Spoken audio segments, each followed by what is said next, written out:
I'm Rebecca Williams, 32, and last Thanksgiving, my younger sister stood up at our family dinner table and said, "Get out of the house, everyone hates you." The silence that followed was deafening. I looked around at the faces of my parents, my brother, and my aunts and uncles, all avoiding eye contact. That moment shattered everything I thought I knew about my family. What I discovered in the days that followed would transform not just my life, but expose decades of betrayal that would ultimately bring our entire family to its knees. Before we dive into this story, I'd love to know where you're watching from today. Drop your location in the comments below. If you enjoy family drama that exposes the dark side of blood loyalty, hit that subscribe button and give this video a thumbs up. Trust me, what happened next will make you question everything about the people closest to you. Growing up in Portland, Oregon, the Williams family had always been the envy of our neighborhood. My parents, Thomas and Eleanor Williams, built a successful real estate business from scratch, providing a comfortable upper-middle-class life for me, my younger sister Olivia, and our brother Nathan. From the outside, we had it all: the beautiful colonial house with the white picket fence, summer vacations in the Hamptons, and Christmas cards that showed a picture-perfect family. As the eldest child, I always felt a special responsibility. I was the academic achiever, graduating with honors from Dartmouth with a business degree, then returning home to join the family business. I'd been working alongside my parents for the past 7 years, learning every aspect of Williams Realty with the understanding that one day, I would take over. At least, that's what I believed. My sister Olivia, 3 years younger, had always been the family rebel. She dropped out of college after 2 years, traveled around Europe finding herself, and eventually returned to work in the family business too, but with considerably less enthusiasm. She handled the social media and marketing side, areas where her natural charisma shined despite her lack of formal education. My brother Nathan, the youngest at 26, had gone to medical school and was the only one who'd established a career outside the family business. Our parents had always preached family loyalty above all else. "Blood is thicker than water," my father would say at every family gathering. "The world might turn against you, but your family will always be there." I believed those words with every fiber of my being. Looking back, there were signs of tension brewing beneath our perfect family veneer. The subtle way my mother would sometimes cut me off during business meetings. How my sister's ideas were met with more enthusiasm than mine, despite my years of dedicated work. The private conversations that would abruptly end when I entered a room. But I brushed these moments aside, attributing them to my own insecurities or overthinking. The Thanksgiving dinner that would change everything had been planned for months. It was our first full family gathering since the pandemic, with relatives coming from across the country. I had spent days helping my mother prepare the house, cooking traditional family recipes, and ensuring everything was perfect. I even postponed my vacation with my boyfriend Michael to make sure the event went smoothly. Family first, always. The day started beautifully. Our house filled with the aroma of roast turkey and pumpkin pie. Relatives arrived bearing wine and side dishes. My uncle Robert, my father's brother, brought his new wife whom none of us had met yet. My mother's sisters came with their husbands and children. Even Nathan managed to get time off from his residency to join us. The house buzzed with conversation and laughter. Dinner was served at 4 o'clock. The table looked like something from a magazine spread: fine china, crystal glasses, and a centerpiece I had spent hours assembling. Everyone took their seats, and my father stood to give his traditional Thanksgiving toast. He spoke about family unity, the success of our business over the past year, and plans for expansion. "And none of this would be possible without the dedication of my daughters," he said, raising his glass. "Especially Olivia, whose marketing campaign brought in our biggest clients this year." I felt a small sting. My work on restructuring the company's financial operations had saved us nearly $500,000, but it hadn't been mentioned. Still, I smiled and raised my glass along with everyone else.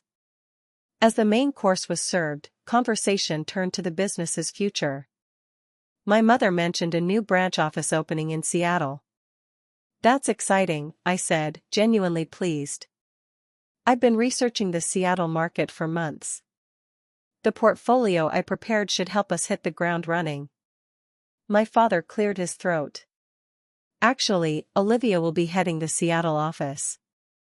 We've decided it's time for her to take on more responsibility." The room seemed to tilt slightly. "Oh," I managed. That's great. Though I thought we agreed I would lead any expansion efforts." "Plans change," my mother said curtly. "And you're needed here," my father added, not meeting my eyes. I looked at Olivia, who was smirking slightly into her wine glass. Something about her expression made my stomach tighten. "When was this decided?" I asked, trying to keep my voice level. "We discussed it last month at the board meeting," my father replied. "The board meeting I wasn't invited to," I clarified, feeling the heat rise to my face. An uncomfortable silence fell over the table. My aunt tried to change the subject, asking Nathan about his residency, but the tension remained palpable. Then Uncle Robert, who had always been more forthright than my father, said, "Tom, you can't keep stringing Rebecca along. If she's not going to be part of the leadership transition, she deserves to know." My heart began to pound. Leadership transition? What leadership transition? My father shot a warning look at his brother, but it was too late. The words hung in the air, demanding an explanation.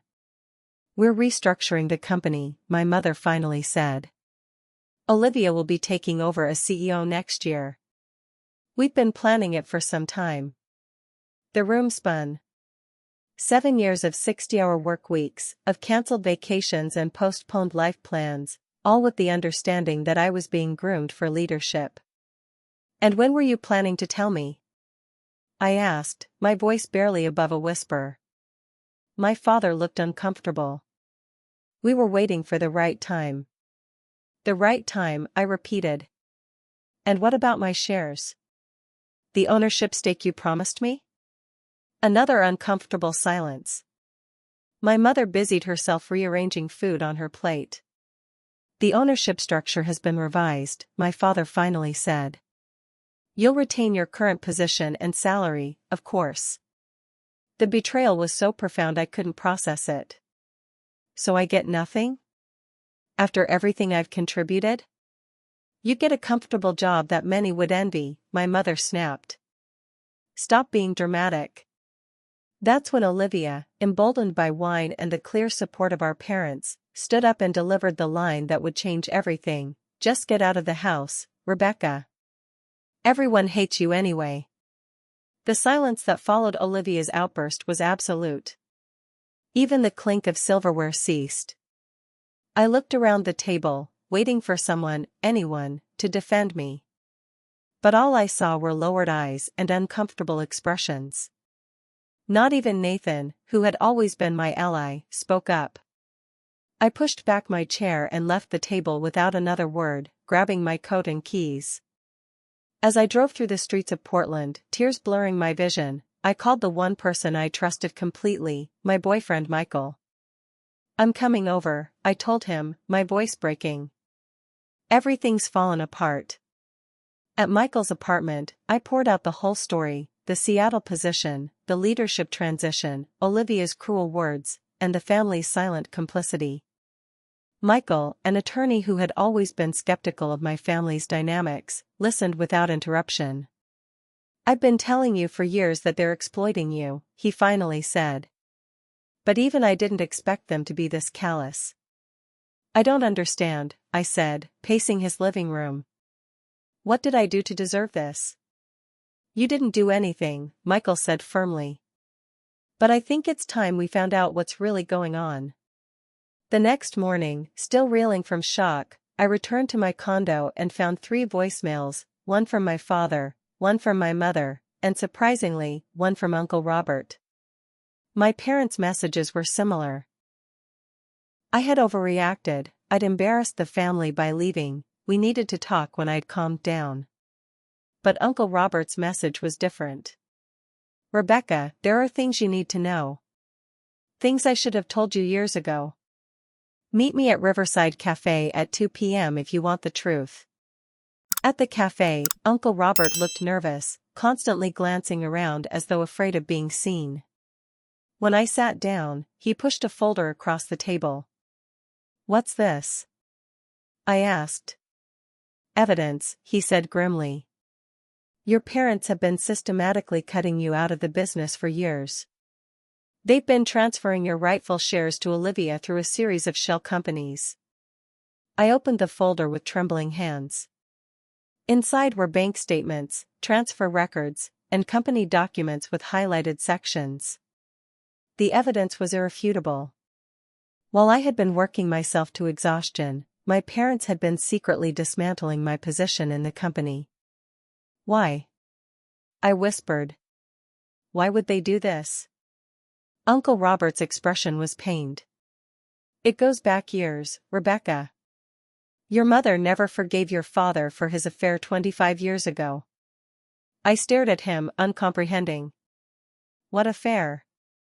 "Dad never had an affair." "He did," Uncle Robert said quietly. "With my first wife, Catherine. And you're the result of that affair." The cafe seemed to tilt and spin around me. "That's impossible," I whispered. "I look just like Mom." "Everyone says so." "You look like your grandmother, Eleanor's mother." The resemblance made it easy for them to hide the truth. "But Eleanor has known since you were 2 years old, when your blood type raised questions during a routine doctor's visit." I felt as though I might be sick. "Are you saying I'm not?" "Biologically, Eleanor isn't your mother. Catherine is. But Thomas is your father." The revelation hit me like a physical blow. So my whole life has been a lie? I'm not even a real Williams? "You're as much a Williams as I am," Uncle Robert said firmly. "More importantly, you're an innocent party in all of this. You didn't ask to be born into this situation." "Does everyone know?" I asked, thinking of the averted gazes at the dinner table. "The adults do. Your siblings found out a few years ago, which explains Olivia's behavior. She's always been jealous of you, and learning you weren't her full sister gave her the ammunition she needed. And Mom, Eleanor, she's been punishing me my entire life for something I had no control over?" Uncle Robert nodded sadly. "She agreed to raise you as her own to avoid scandal, but she's never been able to truly accept you. Your father's guilt made him go along with whatever she wanted, including this business betrayal." "What about my biological mother? Catherine? Where is she now?" "She moved to Australia after our divorce. She's remarried with a new family. She wanted to take you, but your father fought to keep you." I think in his way, he was trying to make things right. I sat back, trying to absorb the enormity of what I'd learned. My entire identity had been built on a foundation of lies. The mother I'd spent my life trying to please had never truly wanted me. The sister who'd publicly humiliated me wasn't even my full sister. "Why are you telling me this now?" I asked Uncle Robert. "After all these years?" He looked ashamed. "I should have told you sooner. I've watched them manipulate and mistreat you, all while you worked so hard to earn their approval. When I saw what happened at Thanksgiving, I couldn't stay silent anymore." As we talked further, Uncle Robert revealed more painful truths. My parents had systematically undermined my work at the company, taking credit for my ideas and blaming me for problems I hadn't created. They had established trust funds for Olivia and Nathan but not for me. They had even told extended family members lies about my performance and commitment. "There's one more thing," Uncle Robert said, pulling another document from his briefcase. "This is a copy of your father's will, which I obtained through a contact in his law firm. You've been completely written out. Everything goes to Olivia and Nathan." I felt a cold rage begin to replace my shock and hurt. For years, I had given everything to a family that had been plotting against me. I had sacrificed my own dreams for people who saw me only as a reminder of a painful past. What do I do now? I asked, more to myself than to Uncle Robert. That depends on what you want, he replied. If it's revenge, you have enough evidence here to cause serious problems for Williams Realty. If it's justice, a good lawyer could help you claim what's rightfully yours. If it's peace, maybe it's time to walk away and build a life that's truly your own. As I left the cafe, clutching the folder of evidence, I knew one thing with absolute certainty: nothing would ever be the same again. That evening, my phone buzzed constantly with messages from my family. My mother demanded I return her calls. My father's texts grew increasingly stern, then pleading. Olivia sent a single message: "Way to ruin Thanksgiving, drama queen."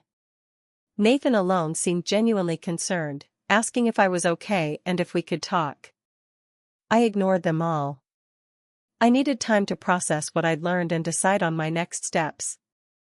Michael, who had experience in corporate law before switching to criminal defense, spent hours reviewing Uncle Robert's documents. "This is serious fraud," he said finally, looking up from the papers spread across his dining table. "They violated fiduciary duty, engaged in self-dealing, and potentially committed tax fraud. If you wanted to, you could probably have them criminally charged." The thought made me ill, despite everything. "They're still my family," I said weakly. Michael gave me a gentle but firm look. "Are they? They've systematically betrayed you for years. They were planning to leave you with nothing." Deep down, I knew he was right.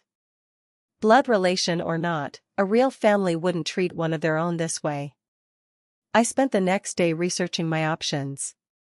I consulted with a trusted colleague who specialized in corporate law.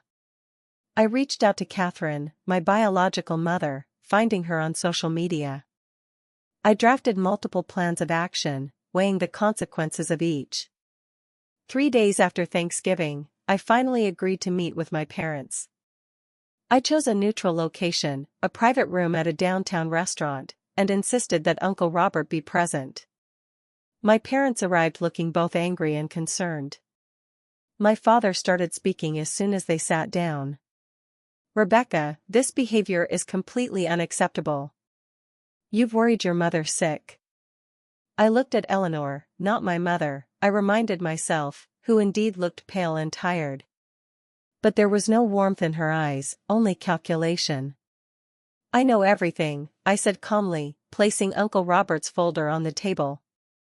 "About my real mother. About what you've been doing with the company.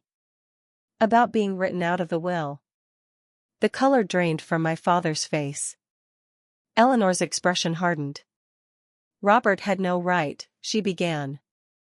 "He had every right," I interrupted.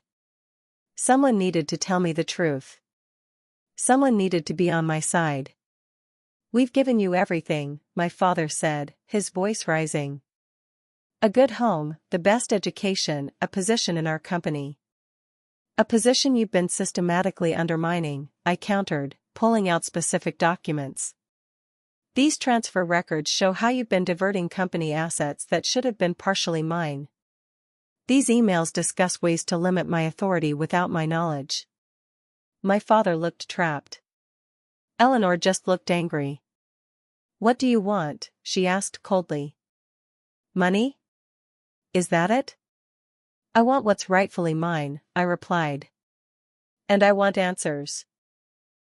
How could you raise me for 32 years while hating me for something I had no control over?" "I gave you a life most children would envy," she said. "I didn't have to take you in." "No, you chose to. And then you chose to punish me for it every day of my life." My father looked devastated. "Rebecca, please. We can work this out." "I never wanted." "Never wanted what?" I demanded. "Never wanted me to find out? Or never wanted to hurt me?" "Because you've done both." I laid out my terms. I wanted my rightful shares in the company, calculated at 33% based on my years of work and contribution. I wanted back pay for the bonuses I should have received. And I wanted a public acknowledgement of my role in the company's success. That's impossible, Eleanor said immediately. We've already restructured. Olivia's position has been announced to the board. Then I'll go to the authorities, I said, my voice steady despite the churning in my stomach. Tax fraud, corporate malfeasance, falsified documents, there's enough here to trigger a full investigation. At minimum, it would destroy the company's reputation. At worst, you could face criminal charges. My father looked stricken. You wouldn't. Wouldn't I? You've left me nothing to lose. Uncle Robert, who had been silent until now, spoke up. She's being more than reasonable, Tom. You know what you've done is wrong. Fix it before it's too late.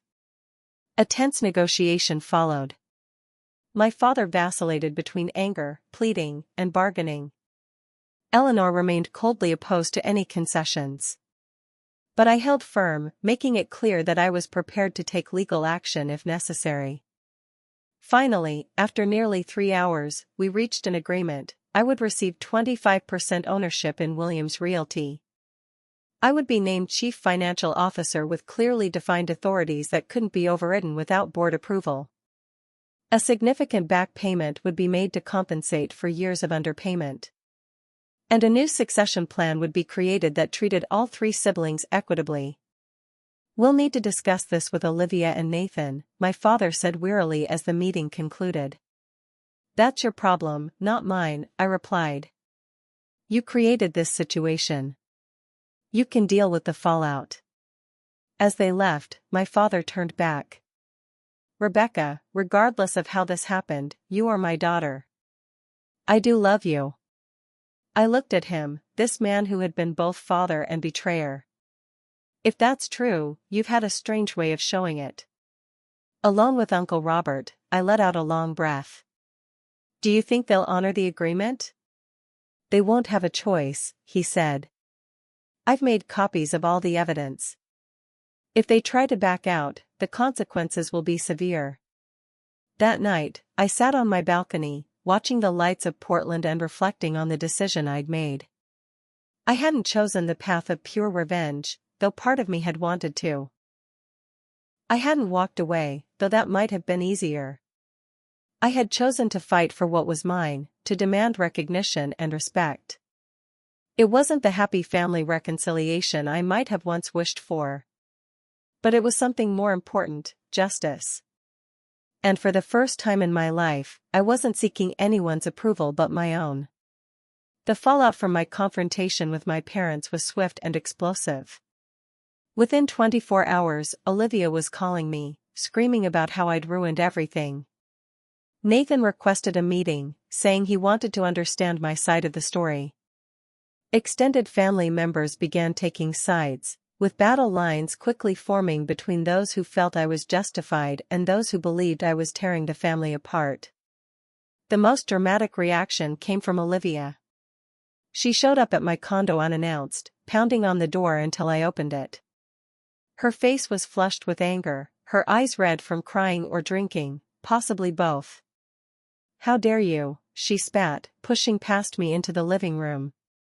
You threaten our parents, you try to steal my position, you destroy everything we've built. Everything we've built? I repeated incredulously. Olivia, I've been working 60-hour weeks for 7 years while you took 3-day weekends and claimed credit for my work. Because it should have been mine from the beginning, she shouted. You're not even a real Williams. You're just some mistake Dad made that we got stuck with. The words were meant to wound, but after Uncle Robert's revelations, they had lost their power. I may not be Eleanor's biological daughter, I said calmly, but I've contributed more to Williams Realty than you ever have. And now I'm simply claiming what I've earned. Olivia's face contorted with rage. You think you've won? This isn't over. I'll make sure the entire board knows you're blackmailing your way into power. I'll tell all our clients. Go ahead, I replied. And while you're at it, explain to them how the company has been engaging in questionable financial practices for years. I'm sure they'll be fascinated." She left in a fury, slamming the door hard enough to make the pictures on my wall shake. But her threats weren't empty. Over the next few days, I learned that she was indeed speaking to board members, painting me as a vindictive outsider trying to steal control of a family business. What Olivia didn't anticipate was that her campaign against me would backfire. Several board members, uncomfortable with the suddenly revealed family drama and potential legal issues, began asking questions about the company's management and financial practices. The very scrutiny Olivia had hoped would hurt me was instead raising concerns about how my parents had been running things. Meanwhile, my meeting with Nathan revealed a side of my brother I hadn't fully appreciated before.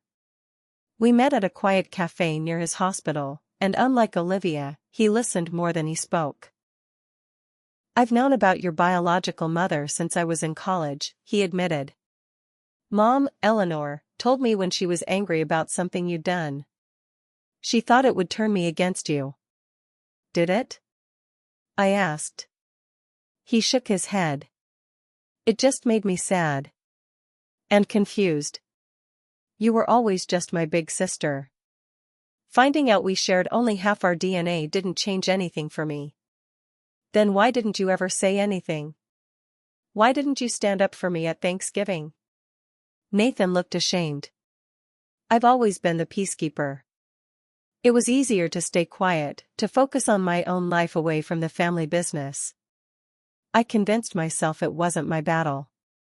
He reached across the table and took my hand. "I was wrong. I'm sorry."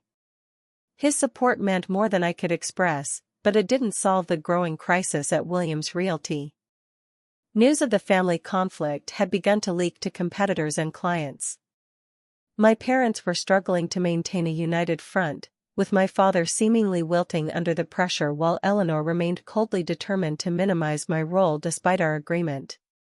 The situation reached a breaking point 2 weeks after Thanksgiving, when the company's largest client, a development firm responsible for nearly 30% of our annual revenue, requested an emergency meeting with the entire leadership team.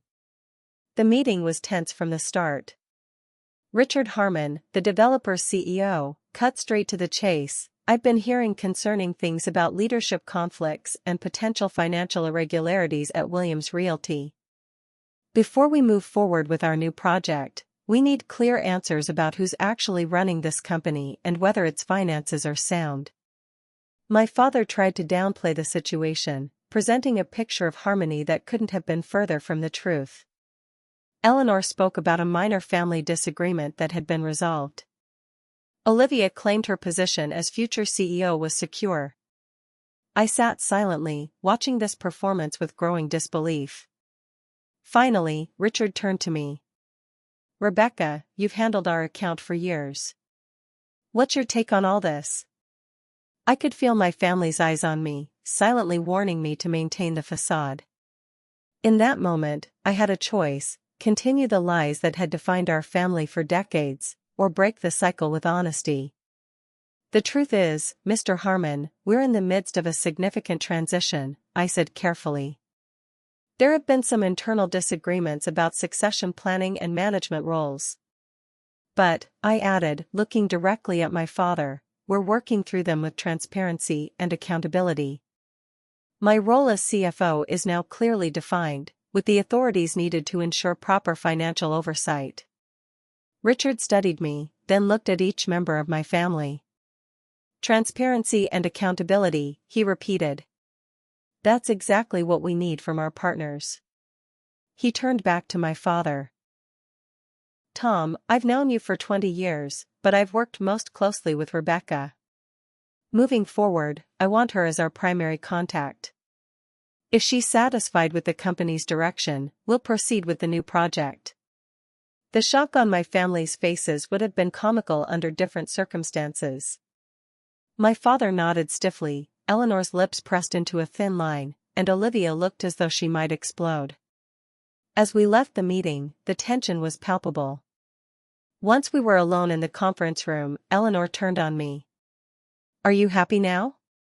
You've completely undermined our authority with our biggest client. I told the truth, I replied. Something this family has struggled with for decades. The truth, she scoffed.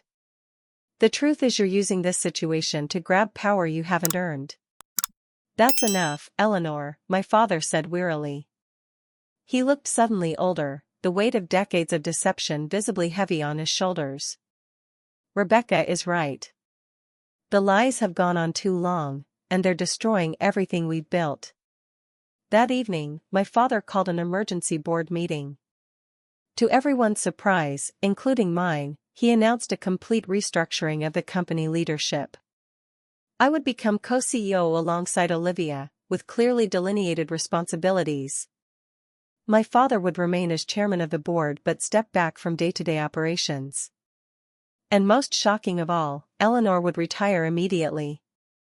The boardroom erupted in chaos. Eleanor stormed out, Olivia close behind her. Board members demanded explanations. Through it all, my father maintained a calm I'd rarely seen in him. Later, when the room had cleared, he asked me to stay. I've made so many mistakes, he said quietly. With Catherine. With you. With how I've let Eleanor's resentment dictate our family dynamics. I can't undo the past, but I can try to make things right going forward. I wanted to believe him, but decades of betrayal made trust impossible. Why now? I asked. You could have made this right years ago. Fear, he admitted. Fear of losing Eleanor. Fear of the family falling apart. Fear of facing what I'd done. But it's all falling apart anyway, isn't it? At least this way, the company might survive. As I drove home that night, my phone buzzed constantly with messages from various family members. Eleanor had apparently called an emergency family-only meeting at her sister's house, to which I was pointedly not invited. Olivia was threatening legal action. Even relatives I barely knew were weighing in on the situation. I know you're all wondering what happens next in this family drama.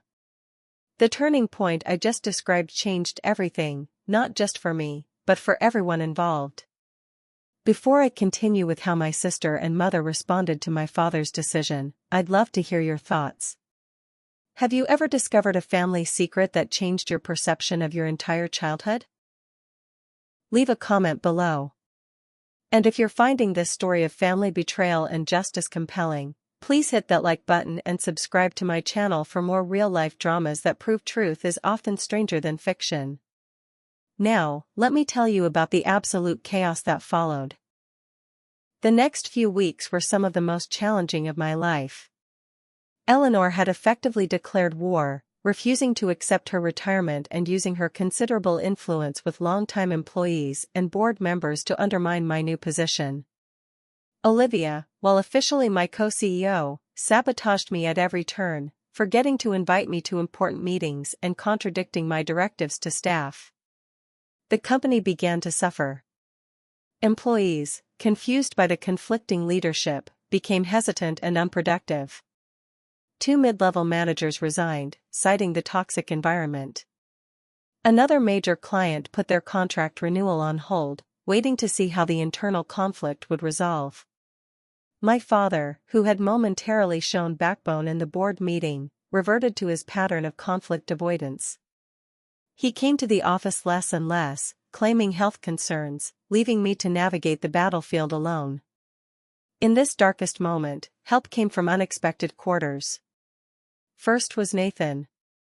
Despite having built his career deliberately separate from the family business, he took a leave of absence from his residency and asked to join Williams Realty as a consultant.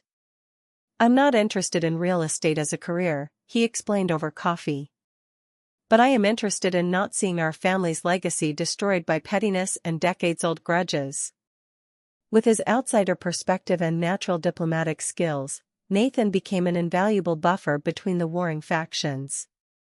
Where I might react with justified anger to Olivia's provocations, Nathan could calmly mediate. Where employees might resist my authority due to Eleanor's influence, they would listen to Nathan, who had always been the family favorite. The second surprising ally was Catherine Maxwell, my biological mother. After my initial message on social media, we had begun corresponding regularly.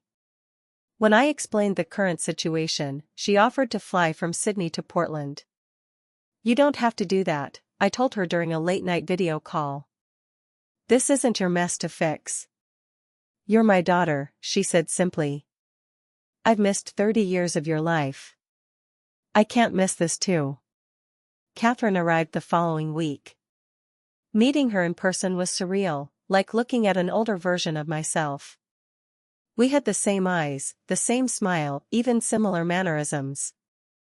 For the first time in my life, I felt the biological connection I'd always lacked with Eleanor.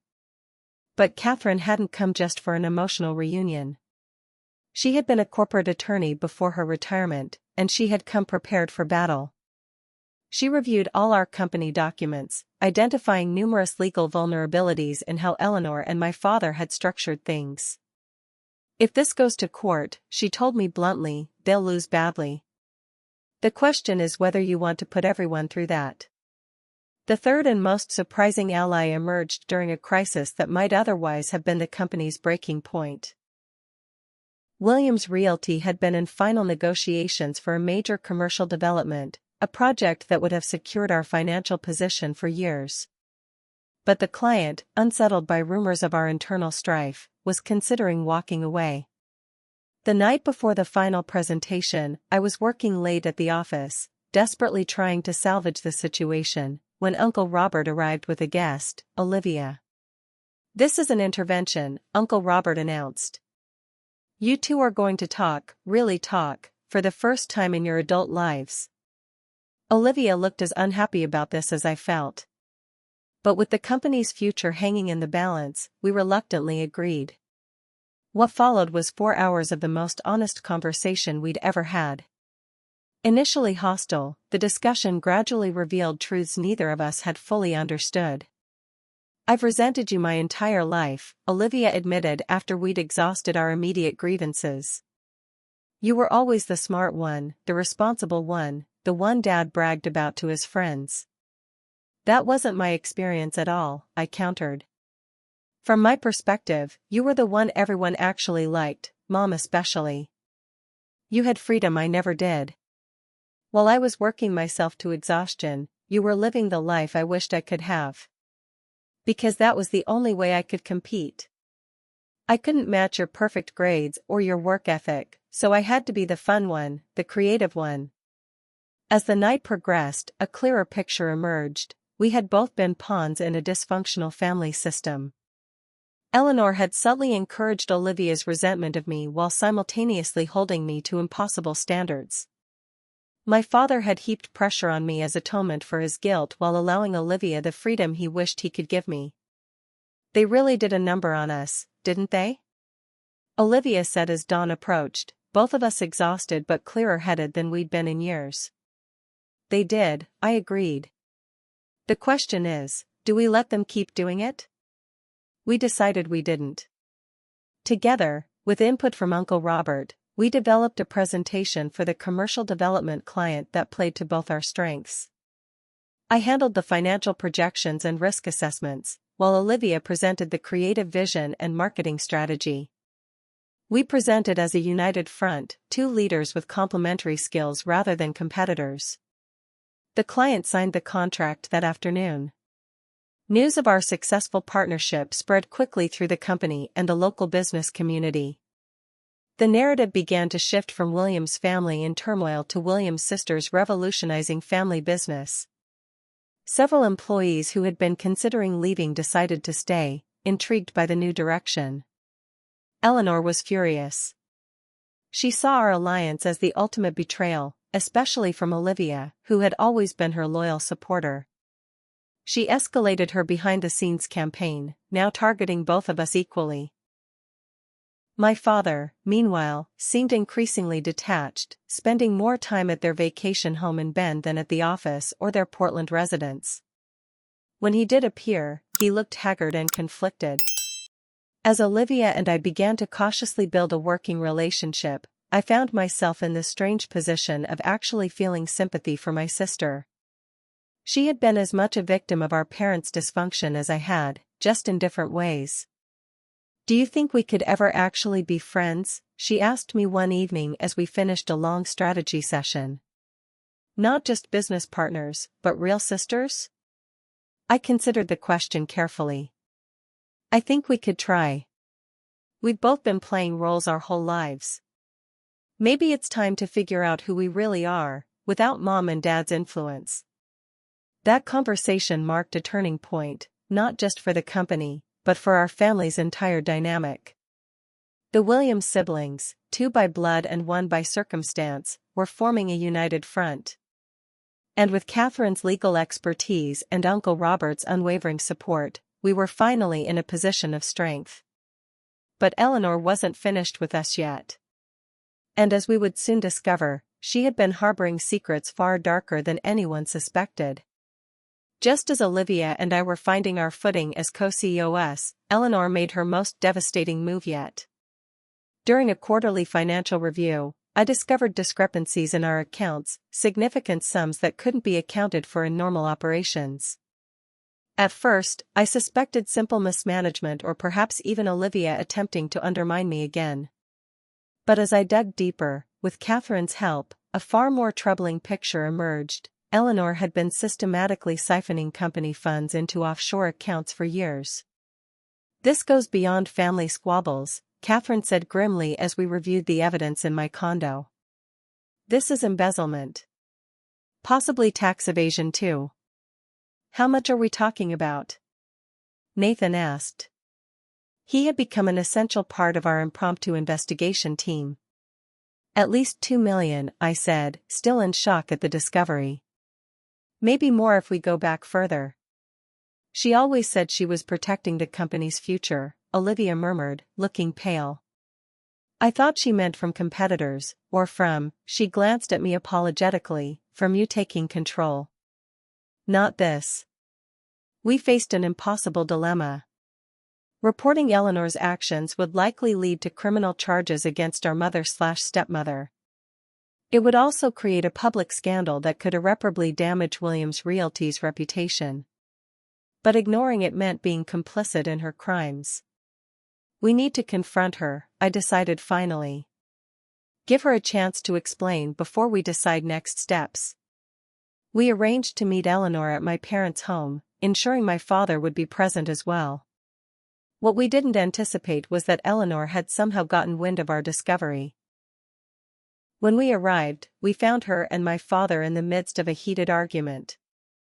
"You promised me this would never come out," Eleanor was shouting as we entered. "You promised me I'd be taken care of after everything I've done for you and your mistake." My father looked broken.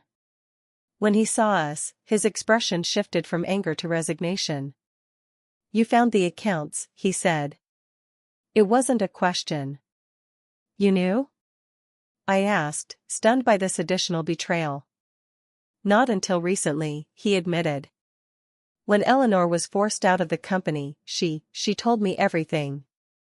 Said it was insurance, in case things didn't go her way." Eleanor turned to face us, her composure instantly restored. It was chilling how quickly she could switch from fury to calculated calm. "This company exists because of me," she said coldly. "While your father was out having affairs and making illegitimate children, I was the one keeping everything together. I earned that money." "By stealing from the company?" "By stealing from us?" Olivia asked, her voice shaking with emotion. "From me and Nathan too?" "We're your actual children, Mom." "I was securing your future," Eleanor insisted. "Creating a safety net outside of the company, where she couldn't get her hands on it." She jabbed a finger toward me. "That's not your decision to make," Nathan said quietly. "And it's not your money to take." What followed was hours of painful confrontation.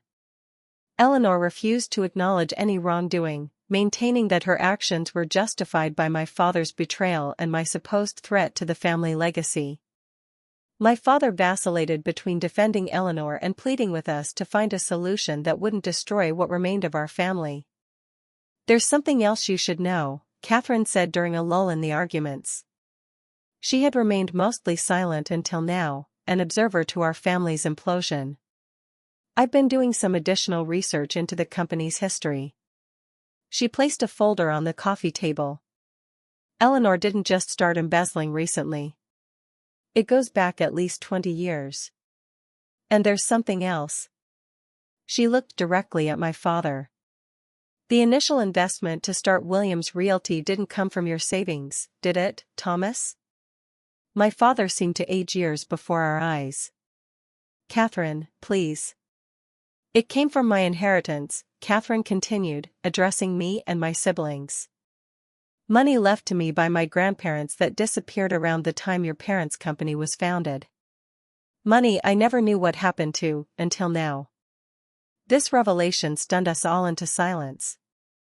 Finally, my father spoke, his voice barely above a whisper. "It was Eleanor's idea. We were struggling financially. Catherine had mentioned the inheritance. Eleanor suggested we borrow it temporarily. Except you never paid it back," Catherine said. "Instead, you left me, taking my daughter and my money." "I wanted to tell you," my father pleaded. "But by then, the business was taking off. Eleanor said if we admitted what we'd done, we'd lose everything." "So you built your entire empire on theft," I said, the pieces finally coming together. "The perfect family business, founded on stolen money and maintained through embezzlement. And you've been punishing me my entire life for being a reminder of your guilt." "It wasn't like that," my father protested weakly. "It was exactly like that," Eleanor snapped. "I agreed to raise another woman's child as my own. The least you could do was ensure our financial security." As the full extent of my parents' moral bankruptcy became clear, I felt a strange sense of liberation. The family I had spent my life trying to please, trying to be worthy of, had been rotten at its core all along. My inadequacy had never been the problem, their dishonesty had. "We have 3 options," I said finally, looking at my siblings. "We can report everything to the authorities and watch our family and company implode. We can cover it up and become complicit ourselves. Or we can find a third way." After lengthy discussion, we crafted a solution that was neither perfect justice nor complete forgiveness. Eleanor would return all embezzled funds to the company. She and my father would transfer their remaining ownership shares to the 3 of us, retaining only a small stipend for living expenses. Catherine would be compensated for her stolen inheritance, with interest. And most painfully for Eleanor, she would have no further involvement with Williams Realty or its operations. "You're taking everything from me," she said bitterly as the terms were laid out. "No," I replied. "We're taking back what was taken from us. There's a difference." My father, seeming relieved that criminal charges weren't being pursued, readily agreed to the terms. Eleanor had no choice but to comply. The alternative was potential prosecution and certain scandal. As they signed the necessary documents, prepared by Catherine and reviewed by an independent attorney, I felt no triumph, only sadness for what our family could have been without the foundation of lies and theft. When it was done, Eleanor looked at each of us in turn, her gaze finally settling on me. "I never wanted you," she said, her voice devoid of emotion. "Not from the moment I found out the truth about you.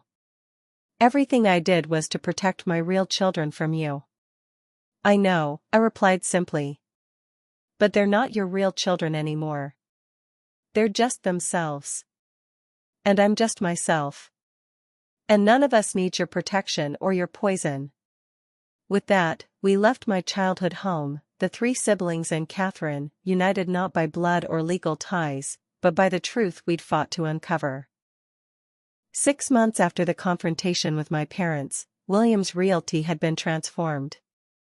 Under the leadership of Olivia and me, with Nathan serving as our chief operating officer, the company had not just survived the transition but was thriving. We'd rebranded as Williams and Williams, symbolizing the partnership between siblings rather than the patriarchal structure of the past. The changes weren't merely cosmetic. We had implemented transparent financial practices, restructured to give employees greater ownership stakes, and expanded into previously untapped markets.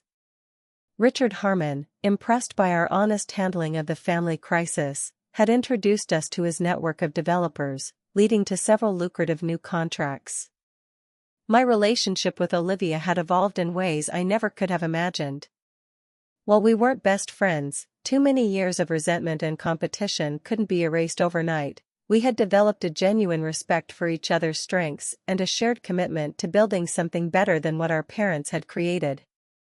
Nathan, freed from the expectation to practice medicine, had discovered a talent for operations management and employee relations. His natural empathy made him beloved by our staff, while his analytical mind helped streamline our processes. My father had moved permanently to Bend, rarely contacting any of us. When he did reach out, his messages were brief and superficial, as though he couldn't bear to acknowledge the reality of what he'd done. Eleanor had moved to Arizona to live with her sister, completely cut off from the company and, by her choice, from her children as well. As for Catherine, after helping us navigate the legal and emotional aftermath of the confrontation, she had returned to Australia. But our relationship continued to develop through weekly video calls and plans for regular visits. After 30 years of separation, we were cautiously building the mother-daughter bond we'd been denied. "Do you think you'll ever forgive them?" Catherine asked during one of our calls. "Your father and Eleanor?" I considered the question carefully. I don't think forgiveness is the right word. I understand them better now, how fear and guilt and resentment shaped their choices. But understanding isn't the same as forgiveness. "And what about you?" she asked. "Have you forgiven yourself?" That question hit deeper than I expected. For years, I had internalized the message that there was something fundamentally wrong with me, something that made me unworthy of unconditional love. Even after learning the truth about my parentage, part of me had continued to believe that I needed to earn my place in the family, in the company, in the world. "I'm working on it," I answered honestly. "I'm learning that I don't need to prove my worth through achievement or sacrifice. That I have inherent value, just as I am." 1 year to the day after that fateful Thanksgiving dinner, Olivia suggested we host a company celebration at her home. "Not just for employees," she clarified. "For family too. The family we choose." The gathering included Nathan and his new boyfriend, Catherine who had flown in for the occasion, Uncle Robert and his wife, and a small circle of friends who had supported us through the tumultuous year. Michael was there too. Though our relationship hadn't survived the intensity of the family crisis, we had managed to remain friends. As I looked around at these people, some related by blood, others by choice, I realized that we had created something that my parents, with all their emphasis on family loyalty, had never achieved: authentic connection based on truth rather than obligation or appearance. After dinner, Olivia clinked her glass for attention and stood. "A year ago, our family imploded at a table not unlike this one. And while that was painful, excruciating, actually," she paused as knowing chuckles rippled through the room, "it was also necessary. Sometimes things have to fall apart completely before they can be rebuilt into something better." She raised her glass. To Rebecca, who had the courage to demand the truth and the strength to handle it when it came. To Nathan, who showed us that quiet doesn't mean weak. To Catherine, who proves it's never too late to build a relationship. And to all of you who reminded us that family isn't just about DNA or shared history, it's about who stands with you when it matters most. Later, as guests mingled on the patio under string lights, Uncle Robert found me by the fire pit. "Your parents called me yesterday," he said without preamble. My stomach tightened. "What did they want?" "To feel better about themselves, I think," he replied with a slight edge to his voice. "They asked if I thought you three would ever welcome them back into your lives." And what did you tell them? That it wasn't my place to speak for you. But that in my experience, relationships built on decades of lies don't get fixed with a few months of reflection. He studied my face. They're not bad people, Rebecca. Just deeply flawed, like most of us. But the difference is they never had the courage to face those flaws. I nodded, watching the flames dance in the fire pit. I don't hate them anymore, I said. That's something, I suppose. It's a lot, he assured me. Hate consumes too much energy. You've got better things to do with yours. He was right. The future of Williams and Williams looked bright. My relationship with my siblings, while still evolving, was stronger than I'd ever thought possible. And most importantly, I had finally stopped trying to win the approval of people who had never been capable of giving it freely. The truth, painful as it had been, had indeed set me free. As I wrap up this story of family betrayal and ultimate justice, I can't help but reflect on the lessons learned. Sometimes the families we build by choice are stronger than the ones we're born into. Sometimes standing up for yourself means losing people you thought you needed. And sometimes what feels like the end of everything is actually the beginning of something better. I'd love to hear about your own experiences with family secrets or moments when standing up for yourself changed everything. Has karma ever delivered justice in your life the way it did in mine? Drop a comment below and share your story. I read every comment and find so much wisdom in this community. If this story resonated with you, please hit that like button and subscribe to my channel for more real-life dramas and the lessons they teach us. And if you know someone who might find comfort or courage in this story, share it with them too. Thank you for joining me on this journey of truth, betrayal, and ultimately, healing. Until next time, remember that your worth isn't determined by those who couldn't see it.